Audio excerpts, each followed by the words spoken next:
Autoridad e individuo. 14. 6. Ética del individuo y ética social. 2. Esta es una obra del filósofo Bertrand Russell. Cuando se dice que una nación es un organismo, se emplea una analogía que, de no reconocerse sus limitaciones, puede ser peligrosa. El hombre y los animales superiores son organismos en un sentido estricto. Cualquier cosa buena o mala que acontezca a un hombre, le acontece a él como a una única persona, no a esta o a aquella parte de él. Si yo tengo un dolor de muelas o un dolor en un dedo del pie, soy yo el que tengo el dolor. Dolor que no existiría si no hubiera nervios uniendo la parte correspondiente con mi cerebro. Pero cuando a un granjero de Hertfordshire le sorprende una ventisca, no es el gobierno de Londres el que siente el frío. Esto es lo que hace que sea el hombre como individuo el soporte del bien y del mal, y no una parte separada del hombre ni un conjunto de hombres. Creer que en un conjunto de seres humanos puede existir el bien y el mal por encima del bien y del mal de cada individuo es un error. Además, es un error que conduce directamente al totalitarismo y por tanto peligroso. Hay algunos filósofos y estadistas que opinan que el Estado puede tener una excelencia propia y que no es simplemente un medio para el bienestar de los ciudadanos. No veo ninguna razón para estar de acuerdo con esta opinión. El Estado es una abstracción, no siente ni placer ni dolor, no tiene ni esperanzas ni temores, y lo que consideramos sus propósitos no son en realidad sino los propósitos de los individuos que lo dirigen. Si en lugar de pensar en abstracto pensamos concretamente, en lugar de el Estado, veremos a determinados individuos que disfrutan de más poder del que corresponde por lo general a la mayoría de los hombres. Así que la glorificación del Estado viene a ser en realidad la glorificación de una minoría gobernante. Ningún demócrata puede tolerar una teoría tan fundamentalmente injusta. Hay otra teoría ética que, a mi parecer, también es falsa. Se trata de la teoría que podríamos llamar biológica, aun cuando yo no me atrevería a afirmar que la apoyen los biólogos. Este punto de vista se deriva del estudio de la evolución. Se supone que la lucha por la existencia ha ido gradualmente formando organismos cada vez más complejos, hasta culminar por ahora en el hombre. Según esta posición, el fin supremo es la supervivencia, o mejor dicho, la supervivencia de la especie a que uno pertenece. Si esta teoría es acertada, todo lo que contribuye al aumento de la población humana del globo se considera bueno y malo todo lo que contribuya a su disminución. No encuentro ninguna justificación para esta manera mecánica y aritmética de ver las cosas. En una sola hectárea de terreno pueden encontrarse fácilmente más hormigas que seres humanos hay en el orbe, pero no es razón para admitir la superior excelencia de las hormigas. ¿Qué persona humanitaria preferiría una población numerosa sumida en la pobreza y en la escualidez a una población menor que viva felizmente con un grado suficiente de comodidad? Desde luego, es indudable que la supervivencia es la condición necesaria para todo, pero es solo una de las condiciones de todo aquello que tiene valor, y por sí sola no tiene ninguno. La supervivencia en el mundo que han creado la ciencia y las técnicas modernas exige una considerable dosis de gobierno. Pero lo que da valor a la supervivencia proviene principalmente de causas ajenas al gobierno. Nuestro problema en este libro ha sido el modo de reconciliar estos dos requisitos opuestos. Y ahora, reuniendo los hilos de nuestros exámenes y teniendo en cuenta todos los peligros de nuestro tiempo, quiero reiterar ciertas conclusiones y sobre todo exponer las esperanzas que creo tenemos motivos racionales para abrigar. Desde la época de los antiguos griegos se ha sostenido una batalla incesante entre los que ponen en primer lugar la cohesión social y los que conceden la máxima importancia a la iniciativa individual. En todas estas controversias multiseculares siempre tiene algo de razón cada una de las dos partes, y lo más probable es que no pueda dársele una solución tajante, sino solamente una que implique diferentes concesiones y ajustes. En el transcurso de la historia, como indiqué en el capítulo 2, ha habido una incesante fluctuación entre periodos de excesiva anarquía y periodos de una reglamentación gubernamental excesivamente rígida. En nuestros tiempos, excepto en la cuestión del gobierno mundial, se ha mantenido una tendencia muy acentuada hacia la autoridad y una gran falta de interés por la conservación de la iniciativa. Los hombres que se encuentran al frente de vastas organizaciones han mostrado propensión a ser demasiado abstractos en sus conceptos, olvidando lo que son los seres humanos, y han tratado de acomodar los hombres a los sistemas más bien que los sistemas a los hombres. La falta de espontaneidad de que suele encarecer nuestras sociedades mejor organizadas tiene que ver con el excesivo dominio ejercido por algunas autoridades distintas sobre extensas regiones. Una de las ventajas que puede derivarse de la descentralización es que abriría nuevos horizontes a la esperanza y a las actividades individuales que materializan las esperanzas. Si nuestras ideas políticas están todas relacionadas con problemas vastos y con peligros de una catástrofe mundial, es fácil llegar a sentirse desesperado. El temor a la guerra, el temor a la revolución, el temor a la reacción, pueden obsesionar a uno de acuerdo con su temperamento y con sus convicciones políticas. A menos de que se pertenezca a un núcleo muy pequeño de individuos poderosos, lo más probable es que se tenga la sensación de que es casi imposible hacer nada respecto a estos problemas fundamentales. Pero en relación con los problemas más pequeños, por ejemplo, los de nuestra ciudad, o los de nuestro sindicato, o los del grupo local del partido político a que pertenecemos, es posible esperar ejercer con éxito alguna influencia. Se engendraría un estado de ánimo esperanzado y es lo primordial si queremos encontrar una manera de resolver con éxito los problemas más importantes. La guerra, la escasez y las restricciones económicas han ocasionado una fatiga casi universal, haciendo que la esperanza parezca superficial e insincera. El éxito, aun cuando al principio sea en pequeña escala, es el mejor remedio para una disposición de ánimo pesimista y cansada. Y para la mayoría de las personas, el tener éxito significa descomponer nuestros problemas para quedar en libertad de concentrarnos en aquellos que no sean desalentadoramente grandes. El mundo se ha convertido en la víctima de credos políticos dogmáticos, de los cuales, en nuestro tiempo, los más poderosos son el capitalismo y el comunismo.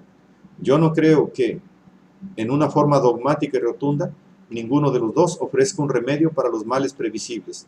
El capitalismo ofrece oportunidades de iniciativa a unos cuantos. El comunismo podría, aunque en realidad no lo hace, proporcionar a todos una especie servil de seguridad. Pero si la gente pudiera librarse por sí misma de la influencia de teorías demasiado simples y de la porfía que engendran, sería posible, por medio del empleo inteligente de la técnica científica, proporcionar a la vez oportunidad y seguridad para todos. Desgraciadamente, nuestras teorías políticas son menos inteligentes que nuestra ciencia, y todavía no hemos aprendido a utilizar nuestros conocimientos y nuestra destreza de modo que contribuyan más eficazmente a hacer la vida feliz e incluso gloriosa. No es solo la experiencia y el temor a la guerra lo que oprime a la humanidad, aunque quizás sea este el más grave de todos los males de nuestra época. Nos oprimen también las poderosas fuerzas impersonales que gobiernan nuestra vida diaria, que si no esclavos conforme a la ley, nos hacen todavía esclavos de las circunstancias. No tiene por qué ser así, pues sucede a causa del culto a falsos dioses. Los hombres energéticos han preferido rendir culto al poder en lugar de la simple felicidad y benevolencia. Los hombres de menos energías se han sometido o se han dejado engañar por un diagnóstico equivocado de las fuentes de preocupación. Desde que la humanidad inventó la esclavitud, los poderosos han creído que podían lograr su felicidad por medios que significan la desgracia de otros. Poco a poco, con el desarrollo de la democracia y con la aplicación muy reciente de la ética cristiana a la política y a la economía, ha empezado a prevalecer un ideal mejor que el de los dueños de esclavos, y ahora se reconocen las demandas de la justicia como nunca se han reconocido. Pero al tratar de encontrar justicia por medio de sistemas complejos, hemos estado en peligro de olvidar que la justicia sola no es bastante. Las alegrías diarias, las temporadas de olvido de las preocupaciones, la aventura y la oportunidad para actividades creadoras son, por lo menos, tan importantes como la justicia para proporcionar una vida que los hombres sienten que vale la pena vivir. La monotonía puede ser más anonadadora que la alternativa de dolor y de placer. Los hombres que deciden las reformas administrativas y los planes para el mejoramiento social son, por lo general, hombres de edad, hombres graves, que olvidan con demasiada frecuencia que para ser feliz la mayor parte de las personas necesita no solo la espontaneidad, sino alguna especie de orgullo personal. El orgullo de un gran conquistador no es un orgullo que encaje en un mundo bien organizado, pero el orgullo de un artista, el de un descubridor, el del hombre que ha transformado un desierto en un jardín o que ha llevado la felicidad donde, a no ser por él, hubiera reinado la miseria, es un orgullo bueno, y nuestro sistema social debería procurar que esto fuera posible, no solo para unos pocos, sino para todos los hombres. Los instintos que antaño impulsaban a nuestros antepasados salvajes a la caza y a la guerra reclaman un escape. Si no encuentran otro mejor, nos conducirán al odio y a la malignidad reprimidas. Pero existen escapes para estos instintos que no son perjudiciales. Puede sustituirse el combate con la emulación y el deporte activo, la caza con la alegría de la aventura, los descubrimientos y la creación.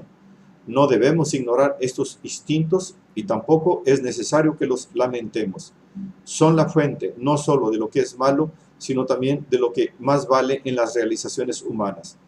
Una vez lograda la seguridad, la tarea más importante para los que se preocupan por el bienestar humano será encontrar para estos antiguos y poderosos instintos no simplemente represiones o escapes que conduzcan a la destrucción, sino todos los derivativos posibles que proporcionen satisfacción, orgullo y esplendor a la vida.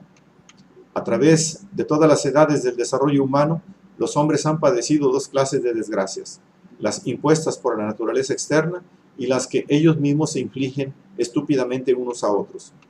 En un principio, los males peores fueron, indudablemente, los causados por el medio ambiente. El hombre era una especie escasa de supervivencia precaria. Sin contar con la agilidad del mono, sin estar cubierto de pelo, le era difícil librarse de las bestias feroces, y en la mayoría de las regiones del mundo no podía soportar el frío del invierno. Contaba solo con dos ventajas biológicas: la postura erguida, que le dejaba libres las manos, y la inteligencia, que le permitía transmitir la experiencia. Poco a poco estas dos ventajas le dieron la supremacía. El número de la especie humana fue muy pronto superior al de cualquier otro mamífero de gran tamaño, pero la naturaleza todavía podía afirmar su poder por medio de inundaciones, del hambre y de las pestes, e imponiendo a la mayor parte un trabajo incesante para ganarse el pan de cada día. En nuestros tiempos, como resultado del desarrollo de la inteligencia científica, disminuye rápidamente nuestra dependencia de la naturaleza externa. Hay todavía hambres y pestes, pero cada año sabemos más respecto a lo que es necesario hacer para remediarlas. Todavía es necesario trabajar duro, pero solo debido a nuestra insensatez, pues si hubiera paz y cooperación, podríamos subsistir con un esfuerzo moderado. Gracias a las técnicas modernas, podremos, en cuanto nos decidamos a obrar con cordura, libertarnos de muchas formas antiguas de esclavitud a la naturaleza externa. Pero los males que los hombres infligen unos a otros no han disminuido en el mismo grado. Todavía hay guerras, opresiones y crueldades odiosas, y hombres voraces continúan arrebatando la riqueza a los que son menos habilidosos o menos despiadados que ellos. El afán de poder aún incita a crear tiranías sobre vastos territorios o a provocar simples obstrucciones en los casos en que es imposible establecer formas de opresión más abiertas. Y el temor hondo, apenas consciente, continúa siendo el móvil dominante en la vida del hombre. Todo es innecesario. No hay nada en la naturaleza humana que haga inevitables esos males. Deseo repetir, con el mayor énfasis posible, que estoy en completo desacuerdo con aquellos que, a causa de nuestros impulsos combativos, infieren que la naturaleza humana exige la guerra y otras formas destructoras de conflicto. Creo firmemente lo contrario. Sostengo que los impulsos combativos deben desempeñar un papel esencial y que sus formas nocivas pueden aminorarse enormemente. Cuando no se tema la pobreza, el deseo codicioso de posesión no estará tan extendido. El afán de poder puede satisfacerse en muchas formas que no perjudiquen a nadie. Por el dominio de la naturaleza que resulta de descubrimientos e invenciones, por medio de la producción de libros admirados u obras de arte, y por una actividad persuasiva que tenga éxito. La energía y el deseo de ser eficaz son provechosos si pueden encontrar la salida adecuada y perjudiciales si no lo consiguen. como el vapor que puede hacer andar una locomotora o hacer estallar la caldera. Nuestra emancipación de la servidumbre a la naturaleza hace posible un grado de bienestar humano mucho mayor del que jamás ha existido hasta ahora. Pero si ha de realizarse esta posibilidad, debe haber libertad de iniciativa en todo aquello que no sea positivamente perjudicial y estímulo para aquellas formas que enriquecen la vida del hombre. No crearemos un mundo bueno tratando de hacer a los hombres mansos y tímidos, sino estimulándoles a ser atrevidos y aventureros y valientes, salvo en todo lo que perjudique al prójimo. En el mundo en que nos encontramos, las posibilidades de bien son casi ilimitadas, y las posibilidades de mal no lo son menos. Nuestra zozobra actual se debe, más que a ninguna otra cosa, a que hemos aprendido a comprender y dominar hasta un grado aterrador las fuerzas naturales fuera de nosotros, pero no las que están contenidas en nosotros mismos. El autodominio ha sido siempre uno de los lemas de los moralistas, pero en el pasado se ha tratado de un dominio sin comprensión. En este libro he perseguido una comprensión más amplia de las necesidades humanas de la que posee la mayoría de los políticos y economistas, porque solo por medio de semejante comprensión podemos encontrar el camino para la realización de aquellas esperanzas que, aunque todavía se ven frustradas en su mayor parte por nuestra insensatez, están a nuestro alcance gracias a nuestra técnica.